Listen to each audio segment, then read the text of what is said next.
Jansatta editorial 110 WPM। Be ready. 3, 2, 1 start. स्वास्थ्य सेवाओं की बदतर हालत पर सुप्रीम कोर्ट और उच्च न्यायालयों का चिंतित होना वाजिब है। अस्पतालों में ऑक्सीजन की कमी से मरीजों के दम तोड़ने की घटनाओं ने रोंगटे खड़े कर डाले। इस अराजक स्थिति से विचलित सुप्रीम कोर्ट और हाई कोर्टों ने केंद्र और राज्य सरकारों को कसा है। सरकार की लचर व्यवस्था से खिन्न पटना हाई कोर्ट ने तो राज्य सरकार को यहां तक कह दिया कि अगर उससे काम नहीं हो रहा है तो फिर सेना को सौंप दे। सुप्रीम कोर्ट और दिल्ली हाई कोर्ट की सख्ती का इतना असर तो दिखने लगा कि दिल्ली को उसकी मांग के अनुरूप ऑक्सीजन मिलने लगी। दूसरे राज्यों को भी ऑक्सीजन देने के लिए केंद्र ने कदम उठाने शुरू किए, लेकिन राज्यों को उनकी मांग के मुताबिक ऑक्सीजन की आपूर्ति अभी भी बड़ी समस्या बनी हुई है। दिल्ली जैसे हालात कर्नाटक में हैं। सुप्रीम कोर्ट ने केंद्र से कर्नाटक का ऑक्सीजन कोटा बढ़ाकर 1200 मीट्रिक करने और उसे इतनी ऑक्सीजन मुहैया कराने को कहा है। अस्पतालों में ऑक्सीजन आपूर्ति और अदालतों का रुख सख्त है। ऑक्सीजन आवंटन पर केंद्र की कोटा व्यवस्था कितनी खामियों भरी है, यह अब सामने आ गया है। इसे विडंबना ही कहा जाएगा कि राज्य ऑक्सीजन के लिए तरस रहे हैं और केंद्र आवंटन नीति, ऑक्सीजन ऑडिट जैसे तर्कों से अपने बचाव में लगा है पैरा। देश में स्वास्थ्य सेवाओं का बुनियादी ढांचा किस कदर बदहाल है, यह अब छिपा नहीं रह गया है। देश की बात तो दूर, राजधानी दिल्ली जहां दो सत्ताएं हैं, संसद है, अदालतें हैं, विदेशी दूतावास हैं, अमीरों और सत्तावानों का बड़ा तबका है, वहां स्वास्थ्य सेवाएं चौपट हाल में है। दिल्ली हाई कोर्ट ने तो कहा भी कि यहाँ स्वास्थ्य सेवाओं का ढांचा चरमरा गया है और सरकार शुतुरमुर्ग की तरह बर्ताव कर रही है। अगर हाई कोर्ट को ऐसी सख्त टिप्पणी करने के लिए मजबूर होना पड़ा है तो निश्चित ही इसके कारण हैं। पिछले एक पखवाड़े में कई नामी गिरानी अस्पतालों ने असलियत को उजागर करके रख दिया। अस्पतालों में समय से ऑक्सीजन संयंत्र नहीं लग पाए, जबकि इस काम के लिए केंद्र पहले ही मंजूरी देने का दावा कर रहा है।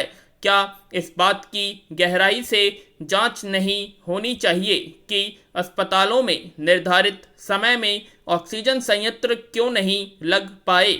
इसके लिए कौन जिम्मेदार है? सवाल यह है कि जब विशेषज्ञ दूसरी लहर के खतरे को लेकर पहले से चेताते रहे थे तो फिर सरकारें सोती क्यों रही? पैरा अब तीसरी लहर का खतरा भी सामने है। विशेषज्ञों ने अभी से आगाह कर दिया है। ज़्यादा चिंता की बात यह है कि तीसरी लहर बच्चों के लिए ज़्यादा घातक बताई जा रही है। ऐसे में सरकारों को अभी से ठोस बंदोबस्त करने की ज़रूरत है। अब तक का अनुभव बताता है कि महामारी से लड़ने के मामले में केंद्र और राज्य सरकारों में तालमेल की भारी कमी रही है।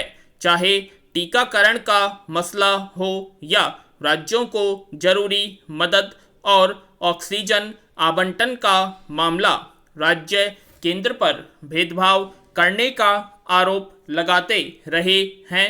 शायद इसीलिए दिल्ली हाई कोर्ट ने केंद्र सरकार से पूछा भी था कि एक राज्य को उसके आवंटित कोटे से ज़्यादा ऑक्सीजन दी गई और दिल्ली को कम आखिर क्यों?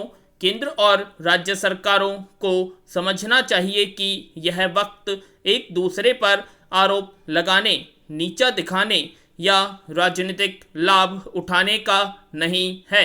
देश के हर नागरिक का जीवन अमूल्य है और इसकी रक्षा तभी हो सकती है कि जब राजनीति से ऊपर उठकर और एकजुट होकर काम किया जाएगा।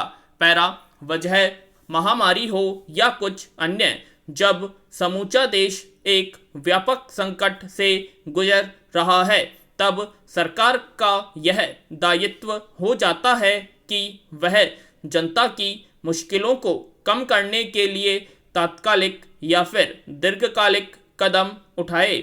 लेकिन पिछले कुछ समय से ऐसा लगता है कि सरकार ने जनता को उस बाजार के भरोसे छोड़ दिया है जिसका मुख्य मकसद किसी भी तरह मुनाफा कमाना होता है। सवाल है कि जिस समय लोगों की आय में कमी आ रही हो, बहुत सारे लोगों की रोजी रोटी पर संकट आ गया हो, तब पेट्रोल और डीजल की कीमतों में लगातार बढ़ोतरी की क्या तुक है। यह दलील दी जा सकती है कि पेट्रोल डीजल की कीमतें अंतर्राष्ट्रीय बाजार में कच्चे तेल की कीमतों में उतार चढ़ाव पर निर्भर है।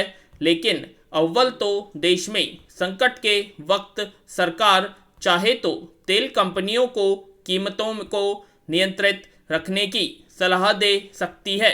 फिर ऐसा क्यों है कि पिछले 1.5-2 महीने में जब कुछ राज्यों में चुनाव चल रहे थे तब पेट्रोल डीजल के दाम स्थिर बने हुए थे और अब अचानक ही इसमें लगातार बढ़ोतरी होने लगी है। पैरा गौरतलब है कि हाल के इजाफे के बाद देश के कुछ हिस्सों में पेट्रोल की कीमत प्रति लीटर 100 रुपये से ज़्यादा और डीजल 90 रुपये के पार हो गई है। कुछ समय पहले अंतर्राष्ट्रीय बाजार में कच्चे तेल की कीमतों में कमी होने के चलते दाम कुछ कम हुए थे, लेकिन उसे नाम मात्र की कमी कहा जा सकता है। अब फिर जिस तरह कीमतों में इजाफा होना शुरू हो गया है, उससे यह आशंका पैदा हो रही है कि क्या इसका गंभीर प्रभाव दूसरे क्षेत्रों पर पड़ेगा। हो सकता है कि पेट्रोल के दाम का असर मुख्य रूप से निजी वाहनों से सफ़र करने वालों पर पड़े, लेकिन यह किसी से छिपा नहीं है कि डीजल की कीमतों में बढ़ोतरी का सीधा असर आम लोगों की रोजमर्रा की गतिविधियों से लेकर खाने की थाली तक पड़ता है। बाजार में थोक और खुदरा बाजार में तमाम ज़रूरतों की चीज़ों की उपलब्धता और उसकी कीमतें इस बात पर निर्भर करती है कि उसके लिए माल ढोने वाले वाहन व्यापारियों से कितना किराया वसूलते हैं। डीजल के दाम बढ़ने के बाद आमतौर पर माल ढुलाई के किराए में बढ़ोतरी हो जाती है। जाहिर है यह रकम वस्तुओं की थोक या फिर खुदरा कीमतों से जुड़ जाती है और सामान महंगा हो जाता है। पैरा यह साधारण गणित है।